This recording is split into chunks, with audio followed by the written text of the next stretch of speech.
اللهم صل على سيدنا محمد يا رب صل وسلم دائما أبدا على حبيبك. الحمد لله نحمده ونستعينه ونستغفره ونؤمن به ونتوكل عليه ونعوذ بالله من شرور أنفسنا ومن سيئات أعمالنا من يهده الله فلا مضل له ومن يضلله فلا هادي له ونشهد أن لا إله إلا الله وحده لا شريك له ونشهد أن سيدنا ومولانا محمدا عبده ورسوله أرسله إلى كافة للناس بشيرا ونذيرا أرسله إلى كافة للناس بشيرا ونذيرا وداعيا إلى الله بإذنه وسراجا منيرا. أما بعد أعوذ بالله من الشيطان الرجيم. بسم الله الرحمن الرحيم. يرفع الله الذين آمنوا منكم والذين أوتوا العلم درجات. وقال تعالى هل يستوي الذين يعلمون والذين لا يعلمون إنما يتذكر أولو الألباب.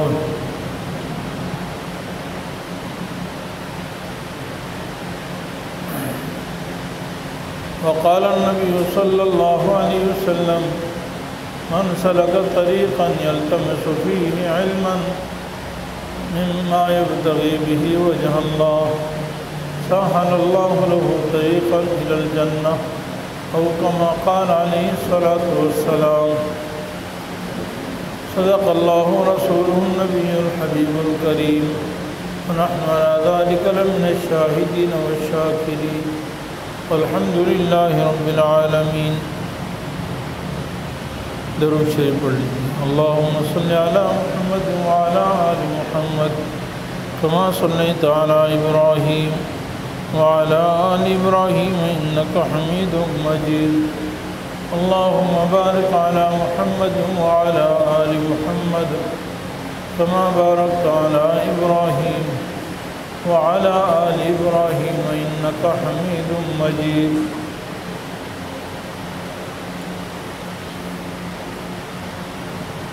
اللہ جل جلالہ ساری کائنات کے خالق ہیں، مالک ہیں، رازق ہیں. اللہ تعالیٰ نے ساری کائنات کو بنایا ہے اور اللہ تعالیٰ ہی ساری کائنات کا نظام چلا رہے ہیں.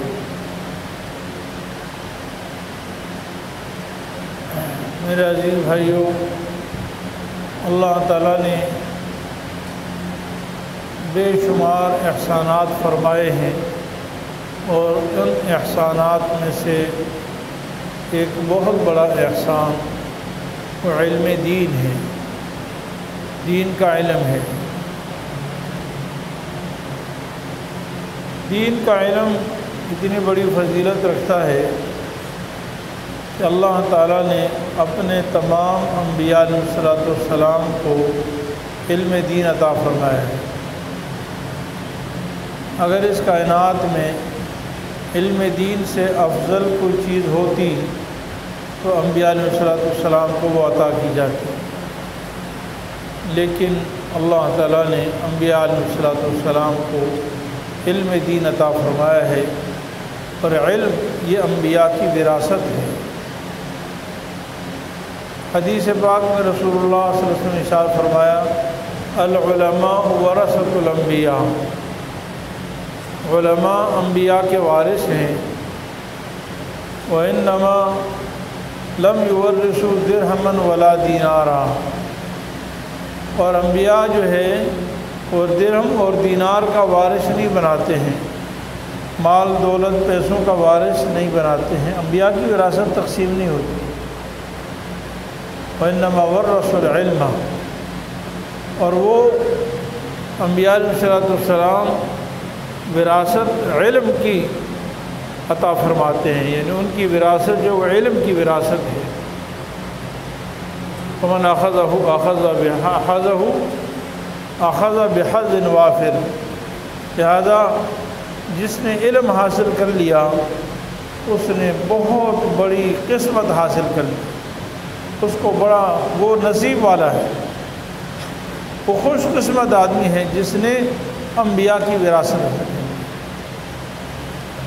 میرے عزیز بھائیوں، وزیر اعظم کا وارث اس کو وزارت پہ ناز ہوتا ہے، میں وزیر اعظم کا کسی دولت والے کا وارث دولت پہ ناز ہوتا ہے، بنگلے والا، کوٹھی والا، فیکٹری والا، اس کے پاس جو کچھ ہوتا ہے وارث اس کا وارث بن جاتا ہے اور وہی سب کچھ حقدار ہوتا ہے۔ خوش قسمت ہیں وہ علماء کرام جن کو انبیاء کی وراثت ملتی ہے۔ جیسے انبیاء علیہ السلام کا مقام اونچا ہے، ان کی وراثت بھی اعلیٰ ہے، اور جو ان کے وارث ہوں گے ان کو بھی وہی نسبت حاصل ہوگی، نائب انبیاء ہونے کی، وارث الانبیاء ہونے کی نسبت حاصل ہوگی۔ تو یہ بہت بڑی نسبت ہے کہ اللہ تعالیٰ نے انبیاء علیہ السلام کا وارث علماء کو بنایا ہے۔ علم دین کی فضیلت کے لیے یہی بات کافی ہے کہ اللہ تعالیٰ نے تمام انبیاء علیہ السلام کو علم دین عطا فرمایا ہے۔ اللہ تعالیٰ نے نبی کریم صلی اللہ علیہ وسلم کو یتیمی سے اللہ تعالیٰ نے ٹھکانہ عطا فرمایا اور کھانے پینے رہن سہن کا انتظام فرمایا۔ الم یجد کا یتیماً فآویٰ، تنگ دستی اور فقیری سے اللہ تعالیٰ نے مالدار بنایا۔ ووجدک عائلاً فأغنیٰ، یعنی حضور صلی اللہ علیہ وسلم سے کہا گیا کہ ہم نے آپ کو تنگ دست پایا اور آپ کو ہم نے غنی کر دیا، کسی کا محتاج نہیں فرمایا۔ اور تیسری جو سب سے بڑی نعمت ہے وہ فرمایا کہ ووجدک ضالاً فہدیٰ، ہم نے آپ کو دین سے ناواقف پایا اور ہم نے آپ کو دین کا علم عطا فرما دیا، ہم نے دین کا علم عطا فرمایا۔ تو یہ تین نعمتوں کا ذکر ہے۔ پہلی نعمت بھی بہت بڑی ہے، یتیمی میں ٹھکانے کا مل جانا اور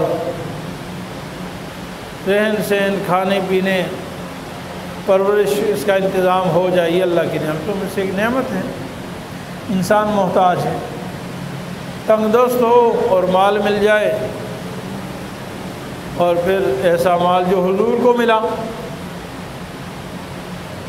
جو سراپا رحمت ہو، سراپا نعمت ہو، برکت والا، رحمتوں والا، سعادتوں والا، یہ بھی اللہ کی نعمتوں میں سے ایک بڑی نعمت ہے۔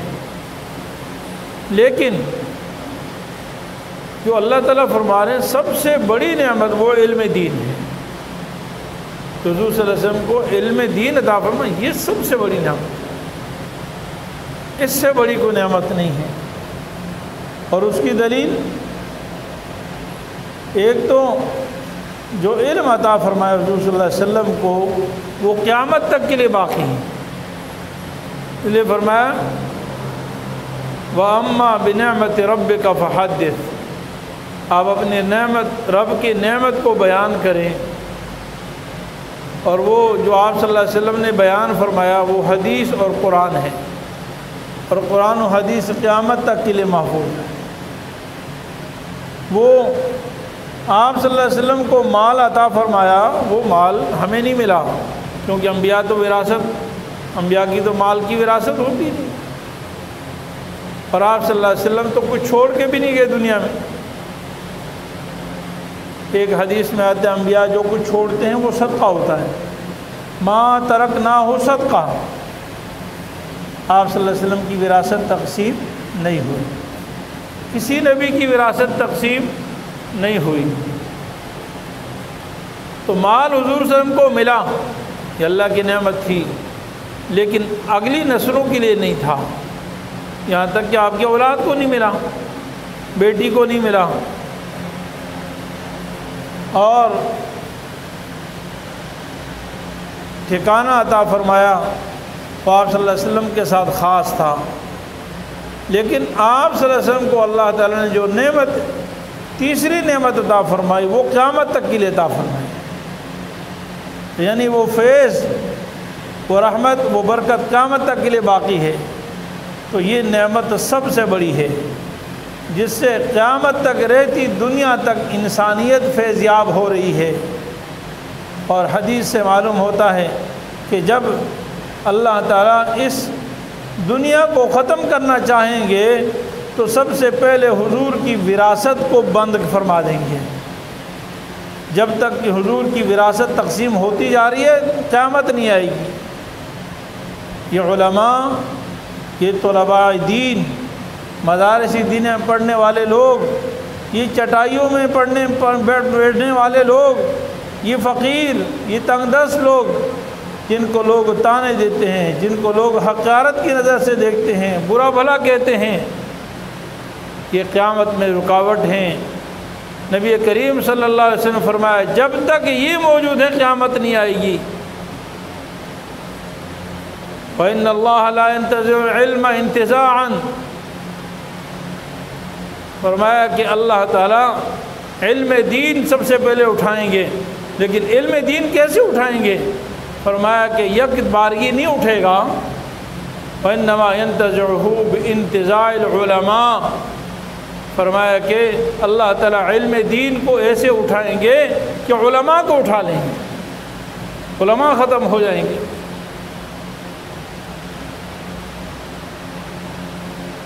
ثم اتخذ الناس رؤوسا جهالا او كما قال السلام، پھر ہوگا کیا؟ لوگ جاہلوں کو اپنا سربراہ بنا لیں گے، یعنی دین کا سربراہ، دین کا سربراہ جاہلوں کو بنا لیں گے، بے دینوں کو بنا لیں گے۔ فسئلوا بغیر علم فافتوا وضلوا واضلوا، بغیر علم کے، ان کے پاس علم تو ہوگا نہیں، ان سے مسئلے لوگ پوچھیں گے اور وہ غلط مسئلے بتائیں گے جس سے خود بھی گمراہ ہوں گے، دوسروں کو بھی گمراہ کریں گے۔ کہ علماء کا وجود قیامت تک، قیامت کے آنے میں رکاوٹ ہے، قیامت کے آنے میں رکاوٹ ہے۔ علماء حق اور علماء سو، علماء سو اور علماء حق کی پہچان کیا ہے؟ لوگ سمجھتے ہیں کہ کسی مولوی صاحب سے کوئی غلطی ہو جائے، گناہ ہو جائے تو بس یہ علماء سو ہے۔ بھائی غلطی تو صرف انبیاء سے نہیں ہوتی، وہ معصوم ہیں، علماء سے ہو سکتی ہے، صحابہ سے ہو سکتی ہے اور ہوئی ہے، صحابہ سے غلطی ہو سکتی ہے اور ہوئی ہے، یہاں تک کہ زنا کا عمل بھی صادر ہوا ہے، کئی صحابہ کو سنگسار کیا گیا ہے، کوڑے لگائے ہیں، صحابیات کو کوڑے لگائے ہیں، سنگسار کیا گیا ہے۔ غلطی تو صحابہ سے بھی ہو سکتی ہے، علماء سے بھی گناہ ہو سکتا ہے، لیکن جیسے صحابہ سے غلطی ہوتی تو پھر وہ ایسی توبہ کرتے تھے کہ نبی کریم صلی اللہ علیہ وسلم نے ایک صحابی کے بارے میں فرمایا کہ ان کی توبہ اگر مشرق اور مغرب کے درمیان تقسیم کر دی جائے تو سب کی مغفرت ہو جائے، سب کی مغفرت ہو جائے۔ ایک صحابیہ سے غلطی ہوئی نا، وہ آپ صلی اللہ علیہ وسلم کے پاس آئی، جی مجھ سے زنا سرزد ہو گیا، غلطی ہو گئی، اور اس پر دلیل بھی ہے، کہا کہ میرے پیٹ میں بچہ ہے زنا کا۔ آپ سے فرمایا جاؤ جب بچہ پیدا ہو جائے تب آنا، یعنی ایک جرم میں دو آدمیوں کو کیوں قتل کیا جائے؟ پیٹ میں بچہ قتل ہو جائے گا۔ کہ جب بچہ پیدا ہوا تو وہ آئی کہ یا رسول اللہ یہ بچہ پیدا ہو گیا، اب میرے اوپر سزا جاری کریں۔ تو آپ نے فرمایا جب یہ کھانے پینے کے لائق ہو جائے تب آنا۔ پھر وہ گئی اور وہ بچہ جب کھانے پینے کے لائق ہو گیا تو ہاتھ میں اس نے روٹی دی اور حضور صلی اللہ علیہ وسلم کی خدمت میں حاضر ہوئی، اور رسول اللہ صلی اللہ علیہ وسلم سے فرمایا کہ یا رسول اللہ آپ نے فرمایا تھا کہ جب بچہ کھانے پینے کے لائق ہو جائے تب آنا، یہ دیکھیے میرا بیٹا یہ کھا رہا ہے، یہ دیکھیے اس کے ہاتھ میں کھانا بھی ہے، روٹی اور یہ کھا رہا ہے، سبحان اللہ۔ یہ تھی صحابہ کی شان، یہ تھی اللہ سے ڈر، اللہ کا خوف، استغفار اس کو کہتے ہیں۔ دیکھیے عذر کے لیے تو یہ کافی تھا کہ میں ایک دفعہ حضور کی خدمت میں، حضور نے خود ہی کہا چل چل، پھر پیچھے پولیس نہیں بھیجی، فوج نہیں بھیجی آپ صلی اللہ علیہ وسلم نے، جاؤ پکڑ کے لاؤ اس عورت کو، یا اس کو جیل میں نہیں ڈالا کہ چلو تم اتنا زمانہ جیل میں رہو کہیں بھاگ نہ جائے۔ تو بچہ پیدا ہونے کے بعد پھر آئی، پھر آپ نے بھیج، پھر جب وہ بچہ کھانے لگا پھر آئی، اور پھر آپ صلی اللہ علیہ وسلم نے فرمایا کہ اس بچے کی کفالت کون کرے گا؟ تو ایک صحابی نے فرمایا میں کروں گا۔ تو آپ نے فرمایا کہ بچہ اس کو دے دو، اور اس عورت کے بارے میں حکم دیا جاؤ اس کو سنسار کر دو۔ صحابہ سے غلطی بھی ایک مثالی ہوتی تھی، وہ بھی امت کے لیے ہدایت اور رہنمائی کا ذریعہ ہوتا۔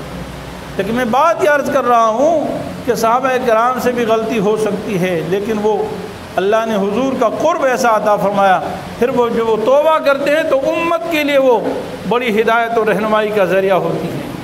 ہمارے لیے قیامت تک انسانوں کے لیے سبق ہے کہ گناہ پہ انسان کو کتنا ڈرنا چاہیے، اللہ کا عذاب کا خوف کیسے ہونا چاہیے۔ آج ہم سے گناہ ہوتے ہیں اور گناہوں پہ گناہ ہوتے ہیں، پرواہ ہی نہیں ہوتی۔ تو جب صحابہ سے غلطی ہو، علماء سے بھی غلطیاں ہو سکتی ہیں، اس لیے یہ سمجھنا کہ علماء سے گناہ نہیں ہوگا یہ غلط فہمی ہے، علماء سے گناہ ہو سکتے ہیں۔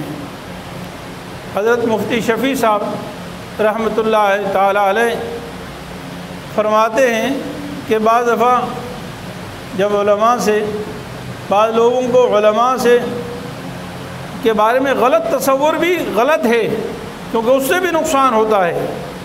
اب یہ خیال کرتے ہیں کہ علماء سے غلطی نہیں ہوتی، اور کہیں کوئی گناہ کا پتہ چل جائے تو بس اس سے اتنی نفرت کہ کافر سے بھی اتنی نفرت نہیں ہوتی کہ مولوی صاحب نے گناہ کیا۔ ارے جب تم کر سکتے ہو تو تمہیں کوئی گناہ وراثت میں ملا ہے کیا؟ انسان ہے گناہ کرتا ہے تو مولوی صاحب بھی انسان ہے، اس سے بھی گناہ ہوتا ہے۔ اس کا ڈنڈورا اتنا پیٹتے ہیں کہ مشرق سے مغرب تک کہ مولوی صاحب سے گناہ ہو گیا بھائی۔ اور مفتی شفیع صاحب فرماتے ہیں اگر گناہ نہ ملے، پہلے کبیرہ گناہ ڈھونڈتے ہیں، کبیرہ نہ ملے تو صغیرہ ڈھونڈنا شروع کر دیتے ہیں، اگر صغیرہ نہ ملے تو پھر مولوی صاحب کے لیے اتنا بھی کافی ہوتا ہے کہ جی حضرت آپ کے شایان شان کام نہیں، گناہ تو نہیں لیکن شایان شان ہے۔ تو فرمایا یہ نہیں، علماء حق اور سو کی پہچان سمجھنی چاہیے۔ علماء حق اس کو کہتے ہیں جو حق بیان کرتے ہیں، جو غلط بیانی نہیں کرتے، جو اپنے خواہشات نفس کے لیے، دولت کے لیے، عہدے کے لیے، پیسوں کے لیے غلط نہیں بیان کرتے، وہ اپنے علم کے مطابق حق بیان کرتے ہیں، اس کو کہتے ہیں علماء حق۔ اور علماء سو اس کو کہتے ہیں جو پیسہ لے کر، دولت لے کر، کسی عہدے کی وجہ سے غلط بیان کرتے ہیں، لوگوں کو گمراہ کرتے ہیں۔ تو میں سمجھانا یہ چاہتا ہوں کہ اس حدیث میں یہ بیان فرمایا کہ جو بغیر علم کے لوگوں کو غلط مسائل بتائیں گے یہ ہیں علماء سو، یہ ہیں گمراہ، اور ان کے آنے سے قیامت آ جائے گی، قیامت برپا ہوگی۔ اور جب تک علماء حق موجود ہیں دنیا میں قیامت نہیں آئے گی۔ تو میں عرض کر رہا ہوں کہ رسول اللہ صلی اللہ علیہ وسلم کی یہ جو وراثت ہے قیامت تک جاری ہے ماشاءاللہ، الحمدللہ۔ اور دوسری بات یہ کہ اللہ تعالیٰ نے جو آپ صلی اللہ علیہ وسلم پر کئی نعمتیں فرمائی، کسی نعمت پر اللہ نے یہ نہیں فرمایا کہ ہم نے ساری نعمتیں آپ پر فرما دی۔